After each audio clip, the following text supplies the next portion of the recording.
Hello, j'espère que vous allez bien. Aujourd'hui, on se retrouve pour la vidéo de la salle de bain. Donc il y avait une première vidéo où c'était vraiment la rénovation du début de la salle de bain. Pour ceux qui n'ont pas vu la première vidéo, je vous laisse remonter un petit peu les vidéos pour la regarder. Je vous mets un mini récap juste ici. Vous allez voir à peu près 6 mois de travaux en 15 secondes. Voici un petit récap des travaux de la salle de bain depuis quelques mois pour ceux qui n'ont pas vu les précédentes vidéos. Cette pièce était donc une ancienne chambre d'enfant qui a donc été transformée en salle de bain. Il a donc fallu ramener l'eau, refaire l'isolation, les enduits, l'enduit et tout le reste dont le carrelage et la déco. Donc vous verrez toute la suite dans cette vidéo.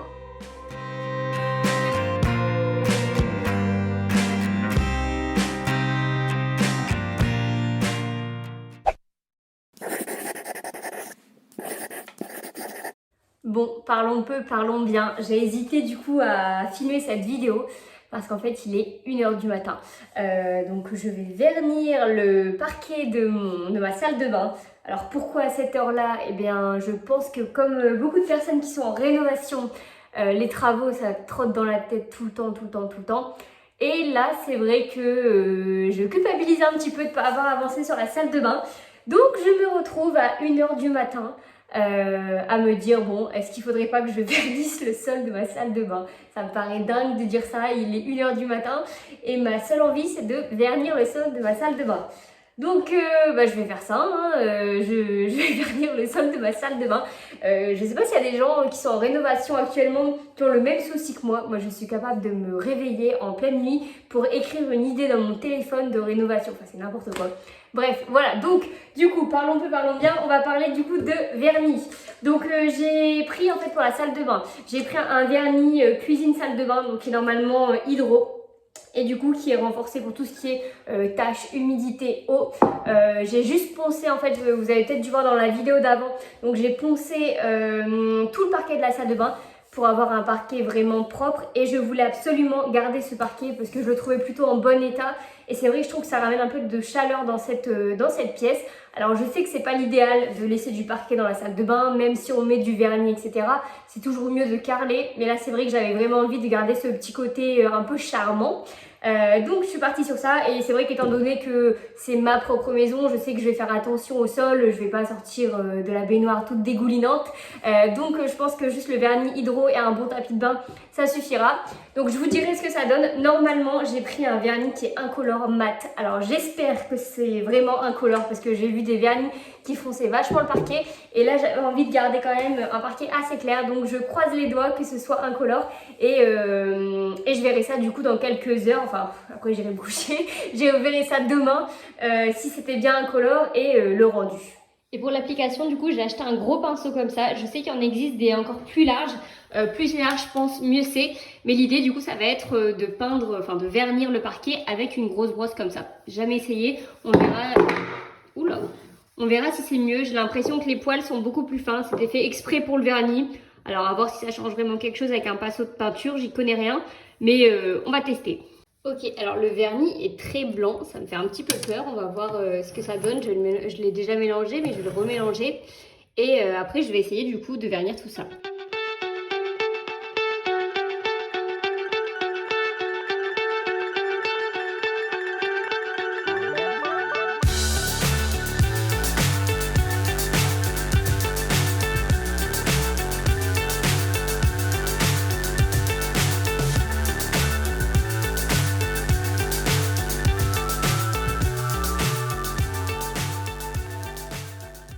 Et voilà le résultat de la première couche. Donc là, c'est en train de sécher. On verra demain matin ce que ça donne. Je sais pas si vous entendez le bruit énorme que fait la machine à laver. On dirait que la maison va s'effondrer, c'est un truc de ouf. Il faut absolument qu'on trouve une solution pour atténuer le bruit. Incroyable. On a un plancher bois qui est assez ancien et du coup quand la machine à laver fonctionne à l'étage dans la salle de bain, ça fait un boucan de malade en bas.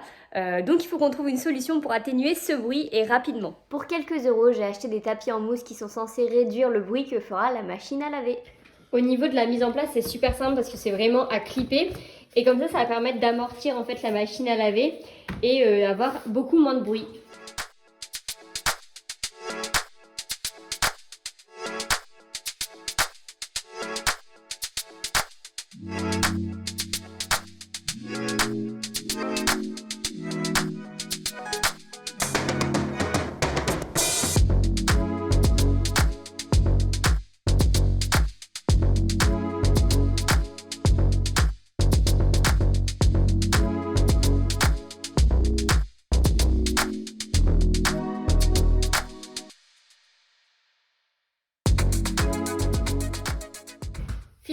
décidé en fait de recouper au niveau du bord, comme ça ce sera parfait au niveau de l'autre côté et on est bien nickel, il n'y a pas d'espace, tout est parfait.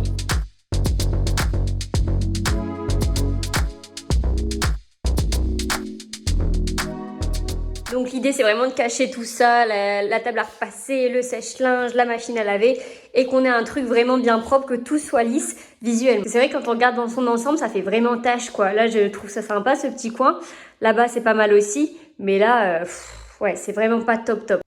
Et comme ça nous permettra d'avoir du rangement et de cacher que ce soit beaucoup plus épuré.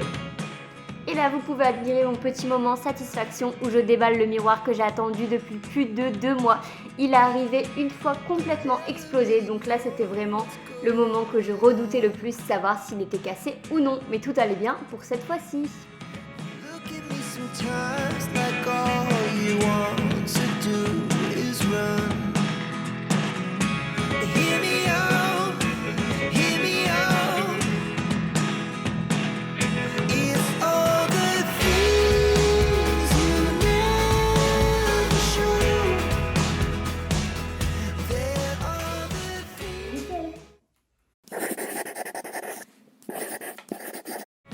Puis on a enfin décidé de poser le meuble vasque qui attendait depuis presque 6 mois dans la maison.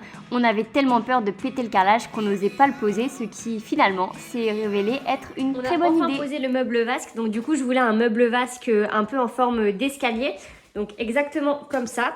Donc par contre on a dû du coup faire un trou exactement où il fallait et également en fait dans le meuble on a été... Putain...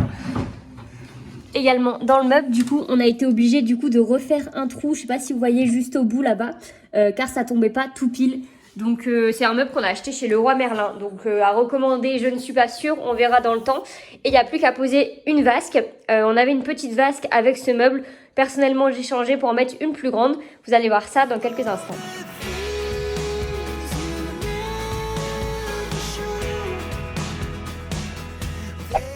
Et pour la robinetterie, je suis encore passée chez Agostini Robinetterie.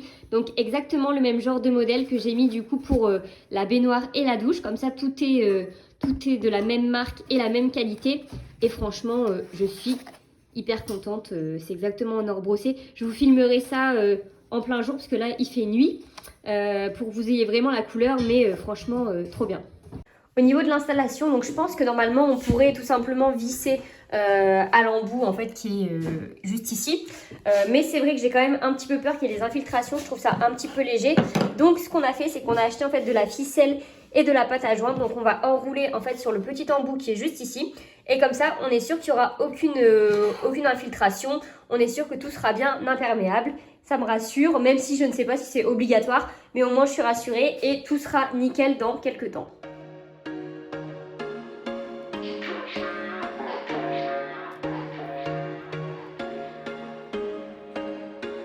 There was once a day that I would pray for you. I'd go and misbehave just so you'd notice too. Sneaking looks up and down from across the room. And damn, what a hell of a view. I feel good, you look great. I like you, I can't wait. A first time, a first date. You're so fine, I'm so late. You sip wine, I drink straight. Don't waste time to my place. I feel my heart erase. So catch me if I fall.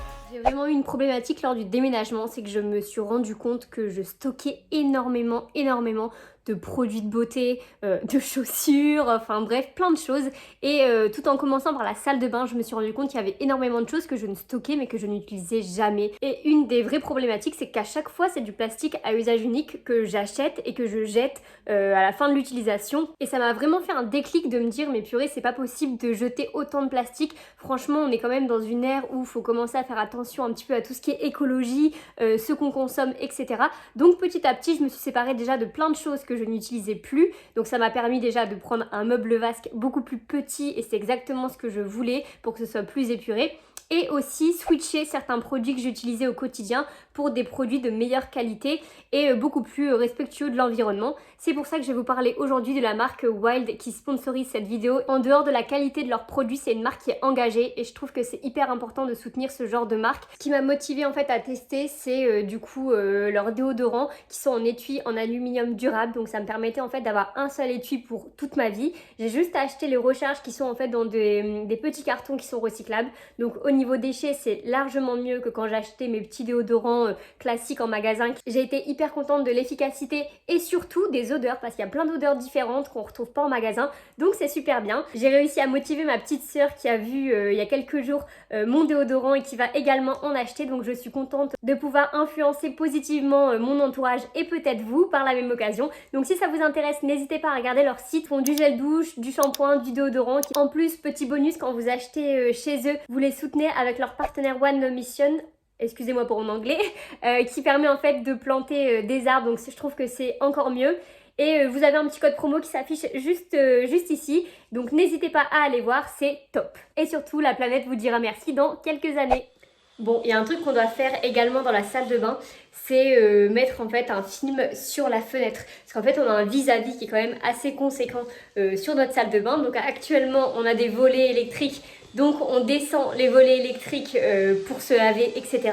Mais c'est pas hyper pratique. J'ai acheté un adhésif effet miroir chez Action. Je pense qu'il y en a aussi des un peu floutés. Mais moi, je préfère effet miroir parce que j'ai l'impression qu'on a un petit peu plus la lumière qui rentre dans la pièce. Donc, on va poser ça à peu près à mi-hauteur pour pouvoir se doucher tranquillement et pas dans le noir avec la lumière naturelle. Du coup, ça donne, notre fenêtre donne sur notre jardin et sur les maisons qui sont en face. Donc celle-là n'est pas habitée actuellement, mais voilà, sinon ils ont directement vue sur notre salle de bain. Donc l'idée, ça va être de mettre un film plastique à peu près jusqu'à cette hauteur-là, histoire même peut-être ici, histoire qu'ils ne nous voient pas quand on est tranquillement dans notre salle de bain. Et la raison pour laquelle j'ai pris du coup un film en miroir, effet miroir, c'est à cause de cette petite chose qui passe son temps à regarder à la fenêtre. Donc si on avait mis un effet plutôt flou, elle ne pourrait plus regarder la vue. Pour rester du coup dans cette continuité, je voulais absolument une salle de bain assez minimaliste. Donc j'ai commencé par switcher tous mes anciens produits donc, qui étaient quand même assez colorés, etc. C'est vrai que c'est des petites choses, mais je trouve que c'est quand même plus sympa quand on a des produits de douche, etc. qui sont unis. Donc j'ai enlevé du coup tous les packaging. Maintenant je n'achète que des choses que je peux mettre dans des flacons réutilisables. Donc c'est bien pour le petit côté écolo. Et en plus de ça, je trouve ça quand même beaucoup plus joli. Et pareil pour tout ce qui est du coup accroche, etc. Je préfère ajouter des petites touches de doré par-ci par-là. Donc ça va être sur tout ce qui est par exemple porte-savon, ça va être aussi porte-serviette, etc. Je prends le plus minimaliste possible pour que ce soit pas trop gros. Donc c'est des petites touches par-ci par-là. Sinon tout reste à peu près blanc et bois. D'ailleurs, au niveau de ma machine à laver, actuellement, du coup j'ai ma machine à laver et mon sèche-linge au même endroit et je voudrais fermer cet espace-là. Sauf que je suis un peu dans une problématique où je n'ai pas envie de faire un placard blanc tout simple, basique. J'aimerais bien faire un petit do-it-yourself sur quelque chose. Mais j'ai pas forcément d'idée. Je partirai peut-être sur des petites idées bois, cet aspect-là pour que ça rappelle le parquet. Donc je vais réfléchir à tout ça et je pense que vous verrez ça dans quelques temps, peut-être sur Instagram. L'idée, ça va être de pouvoir mettre en fait une étagère au-dessus de la machine à laver pour mettre des produits de nettoyage, etc. Tout en ayant en fait une porte qui soit assez originale, qu'on trouve pas forcément sur le marché. Et que ça rajoute un petit peu de cachet à la pièce. Donc j'avais vu pas mal d'inspi que je trouvais sympa. Sauf que le problème, c'est qu'étant donné que mon carrelage est bleu en carreau de métro, je pense que ça risque de faire trop si je mets quelque chose de texturé. Donc il va falloir que je regarde, que je fasse le pour et le contre pour trouver quelque chose de sobre mais qui aille et qui réchauffe un petit peu la pièce et que ce soit un petit peu une des pièces maîtresses de cette salle de bain.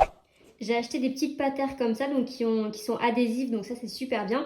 Et je vais les coller du coup sur la porte, j'en ai acheté 4 pour pouvoir poser les serviettes en attendant du coup d'avoir le sèche-serviette qui arrive dans quelques semaines.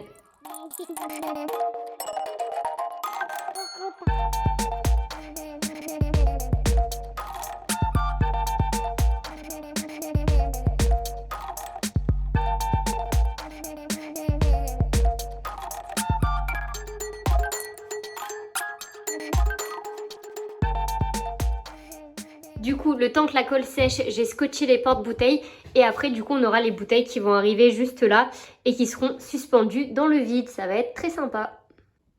Donc finalement j'ai posé du coup cette petite étagère et on va mettre du coup des flacons qui sont tous unis.